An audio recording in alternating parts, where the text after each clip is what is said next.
Hello नमस्कार, मी आहे कोमल गायकवाड आणि तुमच्या सर्वांचं माझ्या किचनमध्ये मनपूर्वक स्वागत आहे। तर हे पाहत आहात की तुम्ही हे काय, तर हे आहे मस्त टेस्टी स्पायसी व्हेज लॉलीपॉप, ते पण मी घरच्या घरी बनवलेले। तर हे कसं बनवले तुम्ही या व्हिडिओमध्ये नक्कीच बघणार। पण जर तुम्ही माझ्या चॅनलवर नवीन आहात तर सबस्क्राइब करायला विसरू नका। फेसबुक इंस्टावर बघत आहात तर नक्कीच फॉलो करून जावा। तर मंडळी, सर्वात अगोदर आपल्याला सुरुवातीला उकडलेले बटाटे घ्यायचे, त्यांना असं चांगलं स्मॅश करायचे। त्यात टाका हळद, जिरे धणे पावडर आणि हिरव्या मिरच्या कुटलेल्या।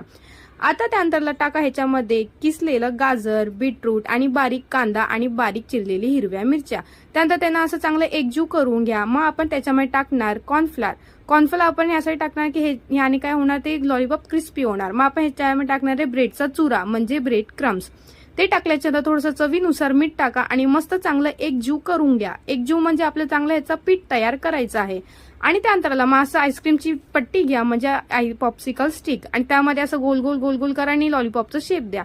अशा प्रकारे काहीतरी असे शेप तयार होतील। त्यानंतरला आपण कढईमध्ये चांगलं गरम करायला तेल घेणार आहोत आणि असं छानपैकी डीप फ्राय आपण करून घेणार आहोत। आणि तुम्ही बघू शकता की बघा किती छान क्रिस्पी झाले आहे की नाही, क्रंची एकदम कसा आवाज येतोय ना, एकदम कडक। तर असं करायचं आहे। आता चला आपण देऊयाची फोडणी, म्हणजे आता स्लरी तयार करूया। थोडंसं तेल घेतले मी सेमच कढईमध्ये, हिरव्या मिरच्या आणि अलग लसूणची पेस्ट आहे, त्यानंतर कॉर्नफ्लॉवरची स्लरी म्हणजे थोडंसं पाणी टाकून पिठामध्ये केले। मग ह्याच्यामध्ये टाकले सोया सॉस आणि असं उकळी दिले। मग त्यामध्ये ह्याच्यामध्ये टाका ते लॉलीपॉप आणि एक उकळी द्या। मग हे झाले माझे लॉलीपॉप तयार। माझा व्हिडिओ आवडला असेल तर नक्की लाईक करा, शेअर करा।